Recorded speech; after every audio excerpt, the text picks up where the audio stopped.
6장 47절부터 한 절씩 교독합니다. 제가 47절을 읽습니다. 진실로 진실로 너희에게 이르노니 믿는 자는 영생을 가졌나니 너희 조상들은 광야에서 만나를 먹었어도 죽었거니와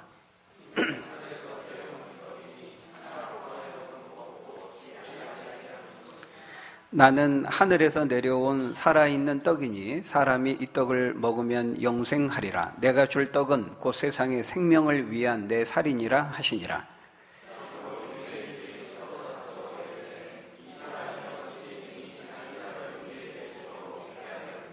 예수께서 이르시되 내가 진실로 진실로 너희에게 이르노니 인자의 살을 먹지 아니하고 인자의 피를 마시지 아니하면 너희 속에 생명이 없느니라.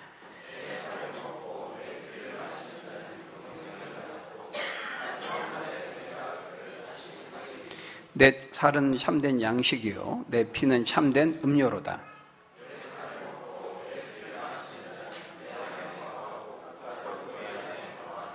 살아계신 아버지께서 나를 보내심에 내가 아버지로 말미암아 사는 것 같이 나를 먹는 그 사람도 나로 말미암아 살리라.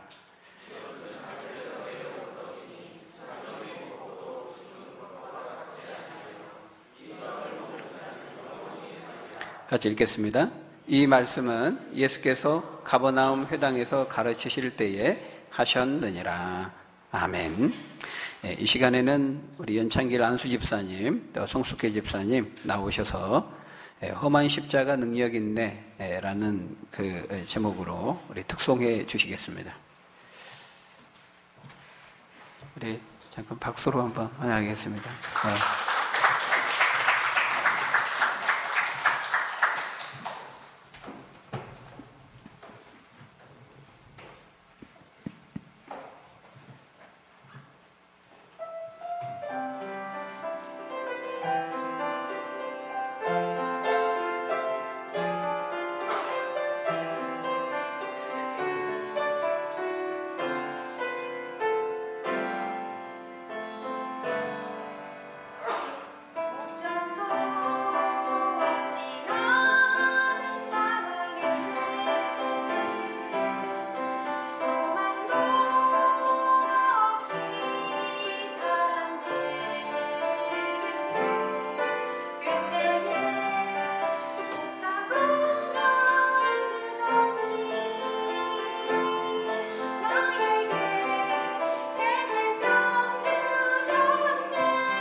네, 하나님께 영광의 박수 한번 돌려드리겠습니다. 네.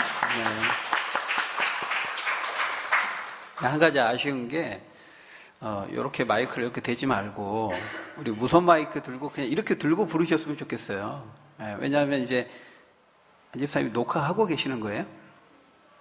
그러니까 그러면 이게 마이크를 대야 이게 나중에 소리를 들을 때 잘 들리거든요. 다시 할까요?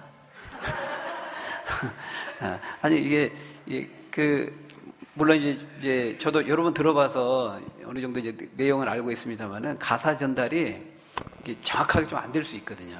좀 그게 아쉬운 것 같아요. 차라리 마이크를 그냥 각자 들고 이렇게 하시면 어떨까? 네, 좀 이따 한번 상황 봐서요. 다시 한번 앵콜을 듣든지 성령이 이끄시는 대로 조금 이제 시간적인 여유가 있으면 다시 한번 직접 마이크를 들고 한번 부르셨으면 좋겠다 이런 생각이 듭니다.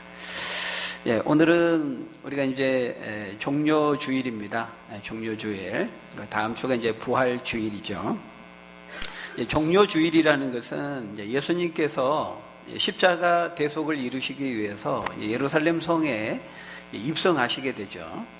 그랬을 때 많은 무리들이 종려나무 가지를 막 흔들면서 연호하고 예수님을 환영했던 것에서 비롯된 말이 바로 이 종료주일이라는 말입니다. 그래서 사실 이스라엘 백성들, 유대 백성들은 처음에는 자기 나름대로의 그 예수님에 대한 기대를 가지고서 종려나무 가지를 막 흔들고 예수님을 환영했어요. 하지만 예수님께서 예루살렘 성에서 이 하나님 나라에 대한 메시지를 쭉 전하셨는데 결국에는 이제 예수님이 전하셨던 그 메시지를 들은 후에 백성들은 그게 이제 자기들이 원하고 기대했던 그 나라가 아니었기 때문에 그들은 금방 돌아서서 예수님을 십자가에 못 박는 일에 동참하게 된 것입니다. 그래서 처음에는 그토록 환호하고 환영했던 종려나무 가지가 금방 고난의 십자가 나무로 바뀌어 버리고 만 것이죠. 그래서 교회 절기로는 우리가 이제 종료주일 그리고 그때부터 이제 한 주간 고난 주간, 이번 주간이죠. 고난 주간으로 지키고 다음 주에는 부활주일로 지키는 것입니다. 그래서 여러분 우리가 이제 절기가 그렇게 많지는 않습니다만은 이런 종료주일, 부활주일 이런 이제 절기들을 우리가 단순히 어떤 의식과 형식으로만 늘 1년에 한 번씩 반복되는 것으로만 우리가 생각해서는 안 됩니다.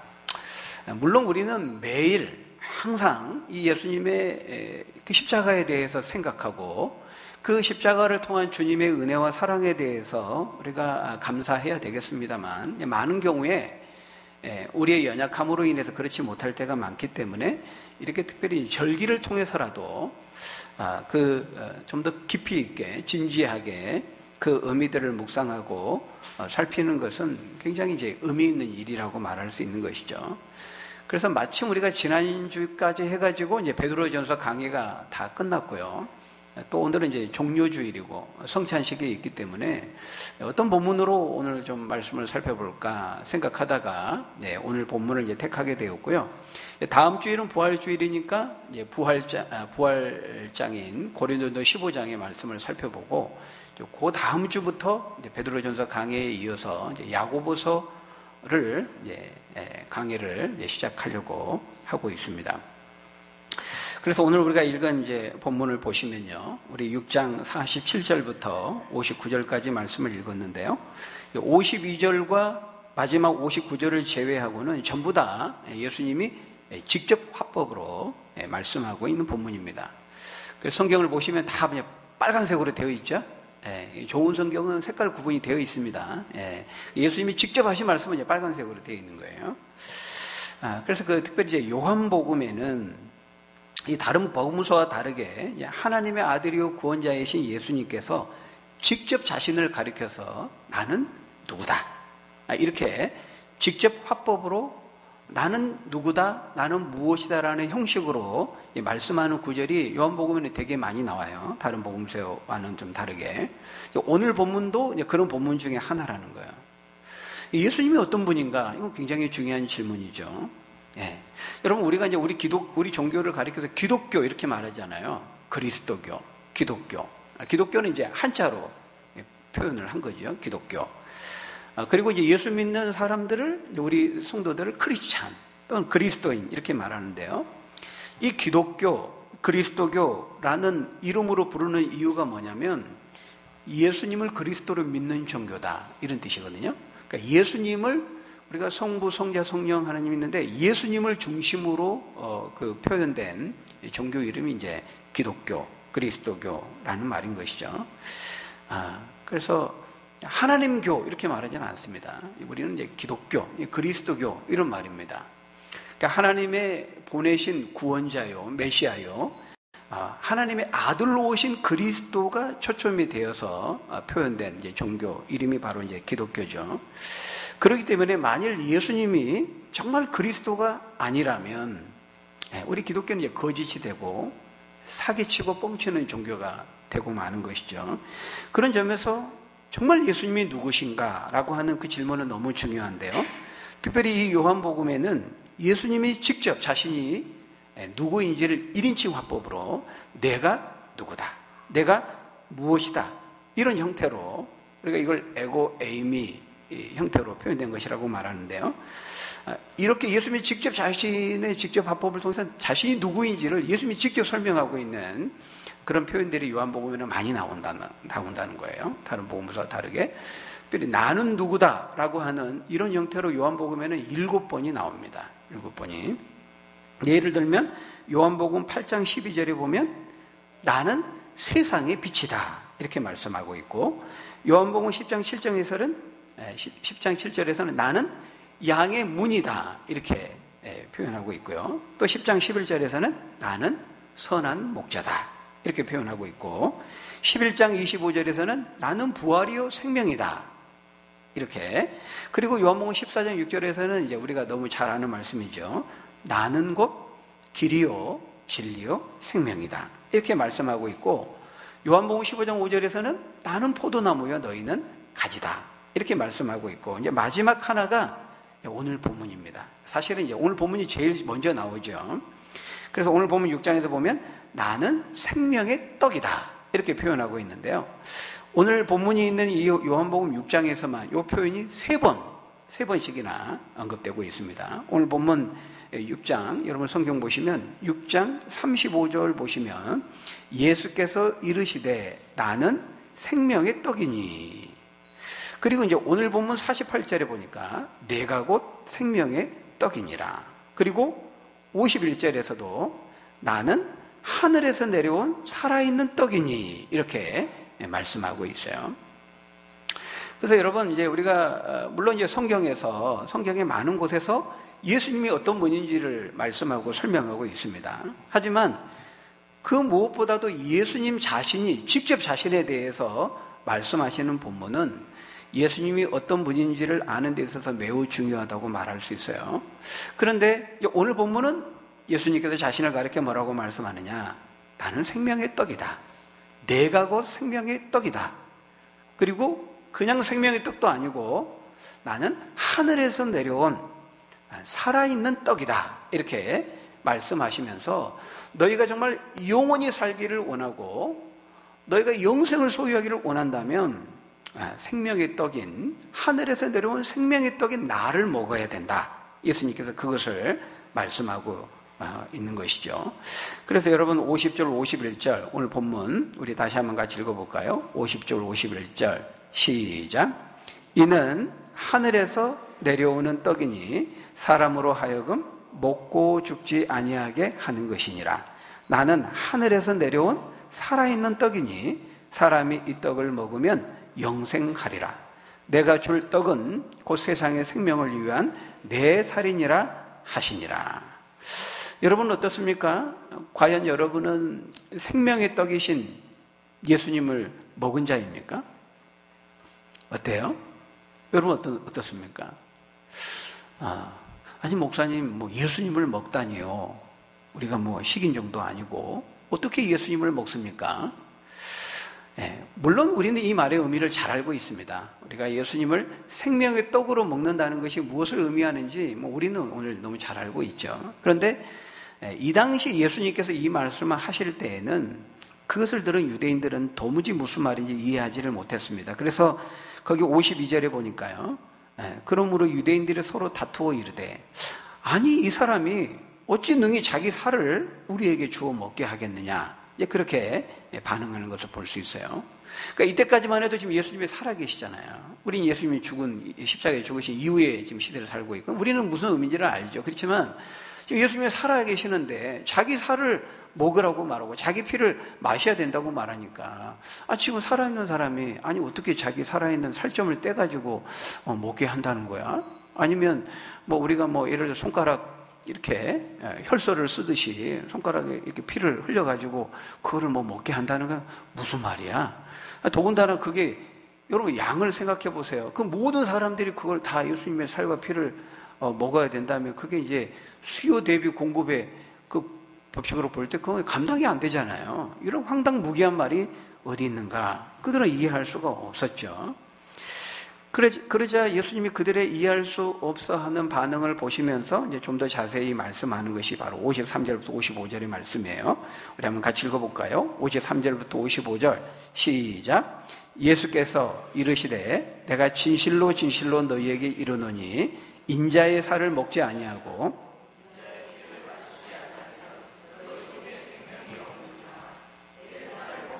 내 피를 마시는 자는 영생을 가졌고 마지막 날에 내가 그를 다시 살리리니 내 살은 참된 양식이요 내 피는 참된 음료로다. 예수님이 더 자세히 좀 풀어 설명하시는데, 그래도 이 백성들은, 이 사람들은 이제 알쏭달쏭한 거예요. 여러분, 이 알쏭달쏭한 말씀의 의미가 무엇이죠? 우리는 그 의미를 알고 있습니다. 여러분, 그 의미가 무엇입니까? 여기서 예수님께 자기의 살을 먹고 자기의 피를 마시라, 이 말은 뭘 가리키는 거죠? 예수님께서 십자가, 우리 이 구원의 대속을 이루기 위해서 십자가에서 죽으실 것을, 고난당하시고 죽으실 것을 말씀하는 것입니다. 그래서 주님의 살을 먹고 주님의 피를 마신다는 것은 정말 물리적으로 실제로 예수님의 살점을 우리가 떼어서 먹고 그 육체에 흐르는 피를 마신다는 말이 아니라, 이건 예수님을 믿는 것을 말하는 것이죠. 우리가 먹는다라고 하는 것은 영적으로 먹는 것을 말하는 것입니다. 믿음으로 섭취하고, 믿음이라는 통로를 통해서 예수님의 살과 피로 인해 마련된 그 은혜를 먹는 거죠. 은혜를 믿음으로 섭취하고 은혜를 먹고 그 은혜가 우리 속에 이제 주입되는 겁니다. 결국 이제 이것은 예수님께서 십자가에서 고난당하시고 죽으신 그 죽으심의 의미를 지금 예수님께서 풀어서 설명하고 있는 거예요. 왜 예수님께서 십자가에서 고난당하시고 죽으신가? 무엇을 위해서 주님은 오셨고, 무엇을 위해서 고난당하셨고, 무엇을 위해서 죽으셔야만 했는가? 그 의미를 지금 백성들에게 설명하고 있는 것이죠. 그게 뭐라는 거예요? 여러분, 왜 예수님이 이 땅에 오셨고, 왜 고난당하시고, 무엇을 위해서 십자가에 죽으셨습니까? 그것은 바로 저와 여러분들의 죄를 없이 하고 구원의 생명을 주시기 위함이라 하는 거예요. 여러분, 우리가 이것을 바르게 아는 것은 굉장히 중요합니다. 왜 예수님이 이 땅에 오셨고, 왜 예수님은 고난당하셨고, 왜 하나님의 아들이신 그분께서 영광의 보좌를 버리시고 십자가에 고난당하시고 살이 찢기고 피 흘리시면서, 찢기고 상하시면서 고난당하시면서 십자가에 죽으셔야만 했는가? 도대체 무엇을 위해서 주님은 그렇게 하셨는가? 무엇을 위해서 이 땅에 오시고 고난당하시고 죽으셨는가? 그 죽으심을 통해 마침내 이루고자 하시는 것이 무엇이었는가? 우리는 그것을 잘 이해할 필요가 있다는 것이죠. 여러분, 무엇을 위해서 그렇게 하신 거예요? 우리에게 구원의 생명을 주시고 영생을 주시고자 그렇게 하셨다는 거죠. 그래서 여러분, 오늘 본문을 자세히 보시면 반복되는 단어가 있어요. 그게 뭡니까? 영생, 생명, 그리고 죽음이라고 하는 이런 단어들이죠. 그 47절에 보면 믿는 자는 영생을 가졌나니 내가 곧 생명의 떡이니라. 너희 조상들은 광야에서 만나를 먹었어도 죽었거니와. 계속해서 영생, 생명, 죽음, 이 문제를 말하고 있어요. 이는 하늘에서 내려오는 떡이니 사람으로 하여금 먹고 죽지 아니하게 하는 것이니라. 계속해서 말씀하시죠. 51절에서도 나는 하늘에서 내려온 살아있는 떡이니 사람이 이 떡을 먹으면 영생하리라. 내가 줄 떡은 곧 세상의 생명을 위한 내 살이니라 하시니라. 53절, 54절 계속해서 그걸 말씀하고 있어요. 57절도 보시면 58절도 다 마찬가지입니다.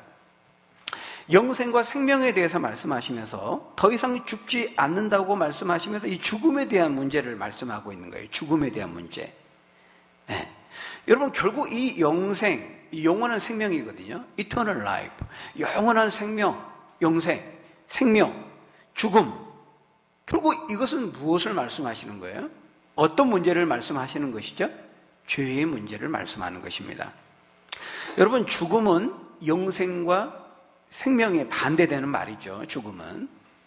근데 여러분 죽음은 죄의 삭스로, 죄의 결과로 주어진 거예요. 그게 죽음이에요. 아담이 하와가 하나님께서 먹지 말라고 한 선악을 알게 한 나무의 열매를 먹지 말라. 네가 먹으면 정령 죽으리라 그랬는데 하나님의 말씀을 어기고 죄를 범했죠. 하나님의 말씀을 어기는 거, 그게 죄입니다. 그 죄를 범하면 네가 죽을 것이다 이랬는데 그 이후로 인간의 이 세상에 죽음이 들어오게 되고 죽게 된 거예요. 그래서 인간이 죽는 것은 절대로 자연스러운 현상이 아닙니다. 하나님의 죄에 대한 형벌로 주어지는 것이 바로 죽음이에요. 사망이에요. 로마서 3장 23절에 모든 사람이 죄를 범하였으며 하나님의 영광에 이르지 못하더니 로마서 6장 23절 죄의 삭은 사망이라 이렇게 말하거든요. 그러니까 모든 사람이 죄를 범하였기 때문에 한 사람 아담이 그 범죄함으로 말미암아 죄가 이 세상에 들어오고 그 죄로 말미암아 사망이 들어왔는데 모든 사람이 죄를 범하였기 때문에 모든 사람에게 사망이 임하게 되었다고 말하고 있는 것이죠. 그래서 이 생명, 영생, 이 죽음의 문제는 결국 무슨 문제냐면 죄의 문제를 말씀하고 있는 거예요. 그러므로 예수님께서 자기 살과 피를 내어주심으로 우리에게 생명을 주시고 영생을 주신다는 것은 곧 그 죽음의 원인과 뿌리가 되는 죄의 문제를 다루고 해결하신다고 하는 것을 약속하시는 것이죠. 그래서 여러분 예수님께서 고난당하시고 이 땅에 오셔서 죽으심을 통해서 자신의 살과 피를 내어주심으로써 결국 무엇을 이루고 왜 그렇게 하셨는가, 무엇을 목적으로 그렇게 하셨는가를 우리는 잘 알아야 된다는 거예요. 결국 그것은 예수님이 이 땅에 오신 궁극적인 목적과 관계되는 것이라고 말할 수 있는 것이죠. 그런데 어떤 사람들은 예수님을 볼 때 예수님을 이제 도덕 선생으로 보는 사람들이 있어요. 그러니까 예수님을 어떤 분이고 예수님은 어떤 분인가라고 이 중요한 질문 앞에 예수님은 어떤 뭐 신이나 구원자나 하나님의 아들이나 메시아나 그리스도가 아니고 도덕 모델로서 도덕 선생으로서 이 땅에 살았다는 거예요. 그래서 어떤 사람들에게 윤리적인 모델이 되어서 선한 행실의 표상이 되어서 남들을 위해서 좀 이타적인 삶을 살고 자신의 삶을 희생하고 헌신하면서 이렇게 사람들에게 도덕적으로 감화를 주고 도전을 주는 그런 교훈적인 그런 역할 모델로, 도덕적인 역할 모델로 예수님을 보려고 하는 거죠. 또 어떤 사람들은 예수님을 혁명가로 보는 사람들이 있어요. 예수님이 그 당시에 어떤 제사장들, 바리새인들, 서기관들, 이 종교 지도자들, 기득권 세력들에 대해서 굉장히 비판했거든요. 대항하고. 그러니까 기존의 어떤 기득권 세력들에 대항하면서 저항하면서 가난하고 소외된 민중들을 해방시키기 위한 혁명가요, 전사로 왔다는 것입니다. 그게 이제 민중신학, 해방신학이거든요. 그렇게 예수님을 혁명가로 보려고 하는 것입니다. 그러나 여러분, 정말 예수님이 그 일을 위해서 이 땅에 오셨을까요? 그러니까 그렇게 생각하는 사람들은 예수님을 소크라테스, 공자, 석가와 같이 4대 성인 중에 한 사람으로 예수님을 보는 거죠. 그런 의미에서 이제 세상 사람들은 예수님의 가르침이나 삶을 자신의 인생을 살아가는 데 있어서 약간의 유익과 교훈과 도움을 얻는, 도움을 주는 그런 그의 가르침과 그의 삶이 그의 삶으로 이렇게 감동을 받고 감화를 받는 데 있어서 나도 저렇게 좀 살아야 되겠다, 이렇게 도덕적으로 좀 감동과 감화를 주는, 자신의 인생을 사는데 약간의 도움을 주는 인간 지혜자 중에 한 사람 정도로 받아들이는 것이죠. 여러분 어떻습니까? 여러분 정말 그럴까요? 예수님은 그런 4대 성인 중에 그 인간 지혜자의 한 사람으로 이 땅에 오셨을까요? 그렇지 않습니다. 예수님은 이 땅에 오신 것은 인간 지혜자로 오신 것이 아니라 죄에 대한 문제를 해결하시기 위해서, 죄에 대한 그 결과인 죽음으로 인해서 고통당하고 있는 인간들을 살리고 그 인간에게 참된 생명을 주시기 위한 하늘에서 내려온 생명의 떡으로 이 땅에 오셨다는 거예요. 하늘에서 오셨다는 거예요. 단순한 인간이 아니라는 거예요. 이 세상에 많은 떡이 있어요. 많은 양식이 있어요. 근데 그거 먹고 또 배부르죠. 또 허기지죠. 예수님이 하신 말씀이에요. 근데 나는 그러는 게 아니다는 거예요. 나는 이 세상에 있는 많은 양식, 떡 중에 하나가 아니라는 거예요. 나는 하늘에서 내려온 살아있는 떡이에요. 살아있는 떡은 뭐예요? 살리는 떡이라는 거죠. 인간의 어떤 이 세상에 많은 널려있는 그 떡 중에 하나가 아니라는 것입니다. 여러분, 그 말은 결국 이 세상의 삶의 모든 고통의 문제의 원인, 바로 그 죄를 해결하시기 위해서 예수님이 오셨다는 거예요. 이것을 아는 거, 왜 정말 무엇을 위해서 예수님이 이 땅에 오셨는가를 아는 것이 기독교의 본질이고 복음의 핵심을 아는 것이라고 말할 수 있습니다. 여러분, 왜 이 땅에 고통이 찾아오고 아픔, 왜 인간은 질병에 걸리고, 왜 인간은 서로 상처를 주고받고 싸우고 다투고 전쟁하는가? 왜 이토록 많은 사회적인 소외와 양극화의 문제, 많은 갈등, 아픔, 이런 사회적인 문제, 국가적인 문제, 또 가정적인 문제, 어떻게 해서 인간이 이렇게, 결국 인간은 왜 질병에 걸리고 왜 인간은 죽게 되는가? 왜 생로병사의 고통을 겪게 되는가? 성경은 바로 그것이 인간 속에 있는 죄로 인해서 비롯된 것이다, 이렇게 명쾌하게 설명하고 있어요. 여러분, 우리가 이 땅의 문제를 이렇게 볼 때 이것을 경제를 잘 발전시켜서 우리 자본주의를 초고도로 발전시키면 이런 문제가 해결될까요? 우리 자본주의는 더 많은 생산에 초점을 두죠. 사회주의는 그냥 있는 거 좀 잘 분배해서 골고루 서로 나눠 먹자. 그러면 그런 인간의 고통의 문제가 해결될까요? 그렇지 않습니다. 그러니까 현상적으로 보면 마치 그런 문제 같아요. 인간이 더 많이 가지고 있지 않아서 인간이 서로 다투고 싸우고 갈등하고 이런 것 같지만 그런 게 아닙니다. 성경은 하나님께 인간이 불순종하고 하나님을 떠난 게 만든 바로 그 죄에, 인간 속에 깊이 자리 잡고 있는 그 죄가 이 세상에 있는 모든 문제의 원인이고 뿌리라고 말씀하고 있는 것이죠. 그러니까 여러분, 한없는 인간의 그 자기 이기심, 얼마나 우리 인간 이기적인 존재입니까? 여러분, 국가끼리 서로 전쟁하는 것도요, 결국 인간 속에 자리 잡고 있는 그 집단적인 죄의 이기심의 발현입니다. 발로죠. 그러니까 여러분 보세요. 그 일본은 지금도 그 일본 우리나라를 침략하고 한 부분에 대해서 반성하지 않죠. 또 중국도 역사를 막 왜곡하면서 집단적으로 그럽니다. 한두 사람이 그런 게 아니고 국가와 국가끼리 이렇게 대립하고 갈등하고 항상 자기중심적으로 자기 관점에서 역사를 왜곡시키면서까지 그것을 주장을 하죠. 왜? 그게 이제 자기 이익이 되니까. 여러분, 결국 그것은, 이 국가라고 하는 것은 결국 인간의 집단이거든요. 근데 각 개인이 얼마나 이기적입니까? 자기중심적이죠. 파스칼은 인간이 자기에게 이익이 된다고 생각하지 않으면 인간은 단 한 걸음도 움직이지 않는 존재다, 이렇게 말했는데요. 인간이 굉장히 이기적인 존재입니다. 그러니까 뭔가 한 걸음을 옮긴다는 것은 그게 자기에게 유익이 되고 도움이 되고 이익이 된다고 생각할 때 인간은 움직이는 것이지, 그렇지 않고서는 한 걸음도 떼놓지 않는 존재가 인간이죠. 개인적으로 볼 때 인간 속에 죄가 있는 것이고요. 이 전쟁을 한다는 것은 그 각 사람이 가지고 있는 그 죄가 집단적으로 표현되고 발현된 것이 바로 국가 간의 전쟁이라 하는 것입니다. 결국 이 땅에 있는 많은 사회적인 병폐, 문제, 국가적인 갈등, 전쟁, 다툼, 죽이고 싸우는 이 모든 것들은 결국 한 사람 인간 속에 자리 잡고 있는 죄 때문이라고 성경은 말하고 있는 것이죠. 근데 더욱 비참한 것은 인간이 스스로의 그런 통찰로 자기 인간 속에 있는 이 이기적으로 만들고 이 세상의 모든 문제의 뿌리가 되는 이 죄를 스스로 깨닫거나 보지 못한다는 것이고요. 보아도 더 큰 비참한 것은 뭐냐면 인간 스스로의 힘으로 그 죄의 문제를 해결할 수 없다는 것입니다. 이 하나님을 믿는 철학자였던 키에르케고르가 그렇게 말했죠. 인간 속에 있는 죄는 뭐냐? 인간을 절망에 이르는 병이고 죽음에 이르게 하는 병이라 그랬는데 불치병과 같은 겁니다.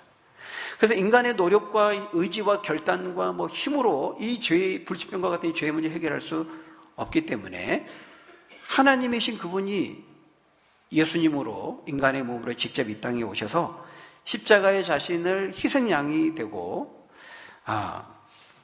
속죄양이 되어서만 죽음을 통해서만 이 죄의 문제는 해결될 수 있었다는 것이죠. 그래서 예수님이 하나님이신 그분이 하나님의 아들이신 그분이 직접 사람의 몸으로 오셔서 십자가에서 자신의 살을 내어주고 피를 흘리시는 방식을 통해서 바로 인간의 이 죄의 문제를 해결하시기 위해서 이 땅에 오셨다라는 것입니다. 그래서 우리가 이것을 아는 거, 예수님 왜 고난당하셔야만 했고 십자가에 죽으셔야만 했는가, 이것을 바르게 아는 것이 우리 기독교의 본질과 핵심을 아는 것이라고 말씀하고 있어요. 여러분, 왜 예수님이 이 땅에 오셨다고요?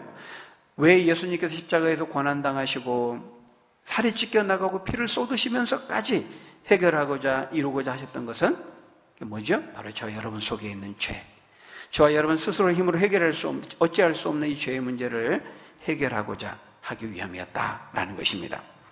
많은 사람들이 이것을 모르기 때문에 이제 교회에 와서 예수님께 엉뚱한 것을 구하게 되는 것입니다. 어떤 사람들은 예수 믿으면 사업이 잘 되니까 교회를 찾아요. 예수 믿으면 질병이 치료되고 건강해지니까 그것을 위해서 교회를 찾는 사람들이 있습니다. 부귀영화, 무병장수, 이 세상에서 잘 되고 시험에 합격하고 출세하고 성공하기 위해서 여러분 예수님을 찾고 교회를 찾는 것입니까? 그 문제를 해결하기 위해서 이 땅에 오신 거예요? 그것을 우리에게 주시기 위해서 예수님이 이 땅에 오신 것입니까? 고난당하시고 십자가에 죽으신 거예요? 아닙니다. 그거는 그런 문제들은 물론 그런 문제들이 중요하지 않다는 것이 아니에요. 예수님도 사람이 떡으로만 살 것이 아니에요. 하나님의 입에서 나오는 말씀으로 산다 했어요. 그러니까 예수님은 떡이 우리에게 필요하다는 것을 말씀하셨고 아셨습니다. 그러나 그것이 우리의 진짜 본질적인 필요가 아니라는 거예요. 그거는 사실은 이제 부수적인 것입니다. 이 진짜 문제가 해결되면 자연스럽게 뒤따라 해결되는 문제라는 것이죠. 그래서 하나님이 정말 필요하시다고 생각되면 우리에게 그런 것들을 주십니다. 건강도 얼마든지 주실 수 있고 물질도 필요하면 주실 수 있어요. 예수님이 말씀하셨죠. 육신의 부모도 자녀에게 좋은 것을 줄 줄 알거든 하물며 하늘에 계신 너희 천부께서 더 선하신 주님께서 너희에게 더 좋은 것을 주시지 않겠느냐. 그러니까 필요하면 그런 실질적인 필요, 물질적인 필요도 육신적인 필요도 주신다는 거예요. 그러나 하나님께서 예수 그리스도를 통해서 진짜 우리에게 주고자 하시는 것은 최우선적으로 우리에게 주시고자 하시는 것이 있다면 그것은 예수 그리스도의 십자가를 통해서만 얻을 수 있는 바로 죄사함의 기쁨, 영원한 구원의 생명이라는 거예요. 우리는 예수님을 통해서 우리는 그걸 얻어야 돼요. 그걸 받아야 돼요. 그걸 알아야 돼요. 그것을 소유해야 되는 거예요. 그게 가장 중요하고 우선적이고 그게 모든 축복의 시작입니다. 여러분, 아까 우리가 그 사람들이 구했던 그런 것들은 이제 잠깐 있다가 사라질 것들이에요. 이 세상에 사는 동안 잠깐 필요한 것들이죠. 그런 것들은 다 지나가는 것들입니다. 잠시 잠깐 주어지는 것들이에요. 근데 예수 그리스도를 통해서 그 죄의 문제가 해결된다는 것은 이것은 영원한 심판에서 면하게 되고 영원한 천국에서 영원한 영생을 누리는 것과 관련된 것이라는 것이죠. 그러니까 우리는 이게 복음의 진수라는 거예요. 그걸 소유해야 돼. 여러분, 이 말씀은요, 오늘 본문 말씀은 예수님께서 오병이어를 말씀하신 이후에 주어진 말씀이에요. 그러니까 우리가 문맥을 좀 이해할 필요가 있는데 6장 1절부터 이제 오병이어의 기적이 나옵니다. 그리고 그 이후로 지금 예수님이 하신 말씀이에요. 그러니까 오병이어가 뭐예요? 물고기 2마리와 떡 5개로 성인 남자만 5,000명을 먹인 어린아이가 가지고 있는 떡 5개, 물고기 2마리 가지고 5,000명, 남자만 5,000명을 먹고도 12강줄에 남았어요. 풍성하게 배불리 먹고. 여러분, 그 기적을 체험하니까 사람들이 어땠을까요? 사람들이 너무 기뻐하고 놀라고 환호했습니다. 이제 드디어 자신들의 기대와 열망을 채워줄 분이 나타났다. 자신들이 기대했던 구원자가 나타났다. 이렇게 생각했던 거죠. 우리 너무 배고팠는데. 그 배고픔이라는 것은 이 육체의 배고픔만을 말하는 건 아니에요. 그럼 굉장히 이제 그것이지만 그것이 그 당시 이스라엘 백성들이 가지고 있었던 그들이 가장 갈급했던 그 피로를 대변하는 거죠. 그들의 그 허기짐, 그 배고픔, 결핍, 이 세상적인 모든 결핍, 육신적인 결핍을 다 채워주고도 남았다는 거예요. 그러니까 이제 비로소 이분만 따라가면 이런 기적을 베푼 분인데 우리의 기대, 우리의 열망 다 채워주고도 남겠다. 이 정도의 능력 있는 분이라면 따라가도 되겠다. 잘만 따라가면 횡재하겠다. 이렇게 자신들이 원하는 것을 다 얻을 수 있다고 생각하면서 예수님을 따르려고 했던 것이죠. 그러니까 여러분, 물고기 2마리와 떡 5개라고 하는 것은 육신적인 양식과 필요를 대변하는 거예요. 이 세상적인 욕심과 야망을 대변해 주는 거죠. 이분 따라가면 우리에게 필요한 육신적인 모든 원하는 것들 다 얻을 수 있겠다. 이런 기대를 가졌던 거예요. 근데 이게 웬일입니까? 예수님께서 오병이의 기적을 행하신 다음에 그 의미를 이제 차분히 풀어서 설명하시게 됩니다. 이제 그것이 바로 오늘 본문의 말씀이에요. 근데 그 설명을 듣게 되자 그들이 어떻게 됩니까? 안색이 변하게 됩니다. 무거운 침묵이 흐르고 얼굴이 굳어지죠. 들뜨고 환호했던 그 기분이 차갑게 가라앉고 말게 되죠. 그러면서 60절에 보니까요, 우리 오늘 본문 읽지는 않았습니다. 60절에 보니까 도대체 무슨 말 하는 거야? 뭔 말인지 알 수가 없네. 예수님 말씀 이해하지 못했어요. 왜냐하면 자기들이 받아들일 수 없었던, 자신들이 기대했던 것과 일치하지 않았기 때문에요. 그래서 66절에 보면 그때부터, 그 말씀과 메시지를 들은 때부터 하나둘 예수님을 떠나가게 되었다. 이렇게 말하고 있습니다. 여러분, 도대체 예수님이 뭐라고 말씀하셨길래 그들이 이렇게 반응한 것일까요? 예수님이 선포하신 복음의 골자가 무엇이기 때문에 그들에게 걸림이 되었습니까? 그것은 바로 오늘 본문이 말씀하고 있는 예수님이 고난을 당하시고 십자가에 죽게 된다라고 하는 바로 그 메시지였습니다. 그러니까 예수님의 살을 먹고 피를 먹는다는 것은 피를 먹어야 생명의 구원이 있다고 말씀했는데 예수님의 살과 피를 먹는다는 것은 죽는다는 것을 의미하거든요. 그러면 죽음은 뭐예요? 죽음은 다 끝나는 거 아닌가? 실패한 거 아닌가? 죽음은 우울한 것이고 안 좋은 것이고 슬픈 일인데 지금 앞으로 계속 번성하고 번창하고 성공하고 잘되고 좋은 일이 많이 생기고 그렇게 말을 해도 지금 따를까 말까 하는데 그런 상황에서 자신이 죽는다고 하니까 이게 이해가 안 되는 거죠. 다시 말하면 예수님의 그 고난과 죽으심으로 이루어질 그 십자가 복음을 전하니까 백성들이 차갑게 돌아서고 만 것입니다. 그들이 원했다는 것은 십자가의 길이 아니었거든요. 십자가의 복음이 아니었습니다. 여러분 오늘날도 마찬가지입니다. 사람들은 이 십자가 고난과 죽음에 대한 메시지를 별로 좋아하지 않아요. 그래서 이제 이런 조엘 오스틴 같은 목사는 아예 대놓고 얘기하면 나는 그런 것 전하고 싶지 않다. 기분 나쁜 성도들의 마음을 우울하게 만들고 불쾌하게 만드는 그런 거 전하고 싶지 않다라고 말하는 사람도 있죠. 사람들은 십자가 고난 없는 바로 십자가를 통과하지 않고 부활의 영광과 승리, 환희 그쪽으로 나아가기를 원하는 것입니다. 근데 그렇지 않아요. 우리가 하나님으로부터 주어지는 모든 축복의 시작은 바로 이 예수 그리스도의 십자가의 고난과 죽으심으로부터 시작돼요. 우리의 시작을 잘해야 돼요. 이것을 통과하지 않고는 절대로 부활의 영광과 승리로 아까 우리 집사님 기도하셨지만 절대로 나아갈 수가 없는 거예요. 그래서 먼저 우리가 이걸 알아야 돼요. 예수님의 십자가 왜 그렇게 고난당하셔 죽으셔야만 했는가. 이걸 아는 것이 복음의 진술을 하는 거예요. 그러니까 여러분 우리가 이러면 상다리가 부러질 정도로 음식을 차렸어요. 그런데 그럼 얼마나 많이 차려졌어요. 그럼 막 안 먹어보는 거 먹어야 되잖아요. 근데 김치만 계속 깔짝깔짝 먹고 있으면 그 얼마나 안타까운 일입니까? 그러니까 오랜만에 뷔페 가가지고 그 뷔페 가면 회도 먹고 초밥도 먹고 LA 갈비도 먹고 이래야지. 평소에 잘 못 먹어보는 거. 응? 별로 감동이 전달 안 되면 평소에 늘 드시나 봐요. 네, 그런 거. 뷔페 가면 그런 거 먹어야 되잖아요. 근데 늘 집에서 먹는 뭐 흰밥에 그냥 된장국만 계속 먹고 있으면 그 얼마나 안타까운 일입니까? 그거는 뷔페의 진수를 모르는 거잖아요. 네? 우리가 복음의 진수를 안다는 것은 우리가 예수님을 믿는 그 진짜 그 진수가 뭐라는 걸 아는 것은 바로 이 예수님의 고난과 십자가의 의미를 우리가 진정으로 알고 체험할 때 그때 우리가 예수를 믿는다는 것이 무엇인지를 아는 것에 해당이 된다는 거예요. 여러분 교회 가면 뭐 죄에 대해서 맨 그렇게 얘기하잖아요.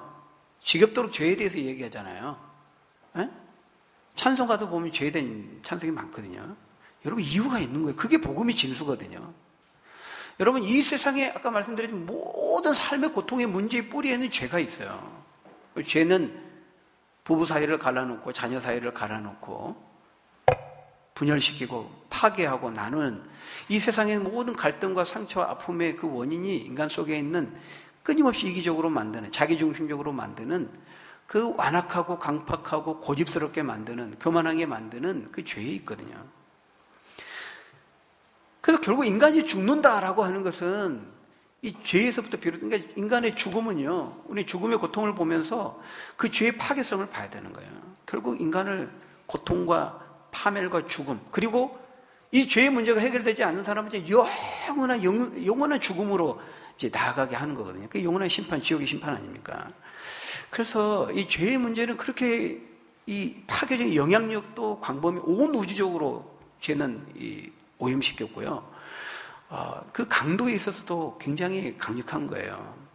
그래서 우리 인간의 어떤 의지, 뭐 조금 선하게 살고 착한 일 많이 하고 금욕적인 삶을 살고 뭐 수도와 고행을 한다고 우리 안에 있는 죄의 문제가 해결될 수가 없어요. 죄 안 짓기 위해 속세를 떠나 산속 깊은 곳으로 가면 죄가 없어집니까? 죄를 가지고 가는 거죠. 그런 식으로는 해결이 안 되는 거예요. 그래서 하나님이 오셔서 직접 죽으셔야만 해결될 만큼 강력한 문제였기 때문에 예수님이 자신의 살과 피를 내어주시면서 우리 인간을 고통스럽게 하고 죄의 그 늪에 빠져서 허우적거리며 방황하며 죽어가는 인생들을 건지시고 살리시기 위해서 하나님이신 그분이 직접 이 땅에 오셔서 자신의 몸을 죽음에 내어주시면서 그 희생양이 되셔서 우리를 살리시고자 하신 것이거든요. 그래서 여러분 우리가 이제 성찬식을 할 건데요. 그 성찬식이라는 것은 바로 그것을 주님의 찢기시고 우리를 위해서 내어주신 그 살과 피 흘림의 그 의미들을, 그 은혜를 우리가 다시 한번 되새기면서 감사함으로 그것을 기억하고 주님 오시는 그날까지 이 은혜, 내가 왜 죽었는지, 내가 왜 고난을 받고 내가 왜 피를 흘리고 내 살이 찢겨 나가는 그런 고난과 십자가의 길을 걸어야만 했는지 너희들이 잊지 않고 그것을 기억하고 기념하도록 하기 위해서 우리에게 성찬식을 하도록 주님이 제정하신 것이거든요. 그래서 여러분 이 성찬식, 우리가 그 주님의 고난에 대해서 생각하면서 우리가 오늘 또 성찬식에 참여하게 되는 것입니다. 그래서 우리가 앞으로도 왜 주님이 이 땅에 오셨는지 그 복음의 진수를 우리가 잘 기억하고 정말 나를 죄에서 건지고 죄의 늪에서 살리시기 위해서 고난당하신 그 주님의 십자가의 은혜, 그 사랑을 내가 모른다면 아까 그와 같이 되는 거예요. 뷔페에 가가지고 진짜 먹어야 될 거 안 먹고 그 뷔페 맛있더라, 흰쌀밥에 된장국만 먹고 그렇게 평하는 것과 같다는 거예요. 근데 평생 예수 믿고 신앙생활 하면서 그런 식으로 신앙생활하는 사람이 있을 수 있다는 것이죠. 안타까운 일이죠. 우리는 이 죄의 문제, 왜 예수님께서 그 죄를 위해서 죽으셔야만 했는가, 그것은 또 나의 그 죄의 모습을 깊이 깨닫고 알게 될 때 그 예수님의 은혜와 사랑에 또한 감사하게 되는 거거든요. 여러분들이 내 죄를 위해서 십자가에 고난당하시고 죽으신 그 예수님의 은혜와 사랑을 다시 한번 깊이 되새기고 또 성찬식에 참여하면서 귀로만 듣는 말씀이 아니라 눈으로 직접 보여주는 그런 말씀이 바로 성찬식입니다. 우리가 그걸 참여하면서 그 은혜를 되새기고 우리의 길이요 진리요 생명이 되시고 하늘에서 내려온 생명의 떡이신 그 예수님을 믿음으로 취하고 그 생명의 복을 누리면서 증거하면서 살아가는 저희 여러분들이 다 되시기를 예수님의 이름으로 간절히 축원합니다. 우리 기도하겠습니다. 좋으신 아버지 하나님, 예수 그리스도 주님께서 왜 이 땅에 오셨고 찢기시고 그 살을, 그 피를 우리에게 내어주시면서까지, 죽으시면서까지 그 죄의 문제를 해결하셔야만 했는지 우리가 바르게 깨닫고 오늘 또 그 은혜와 사랑에 감사하면서 살아가는 저희들 될 수 있도록 축복해 주옵소서. 예수님의 이름으로 기도하옵나이다. 아멘.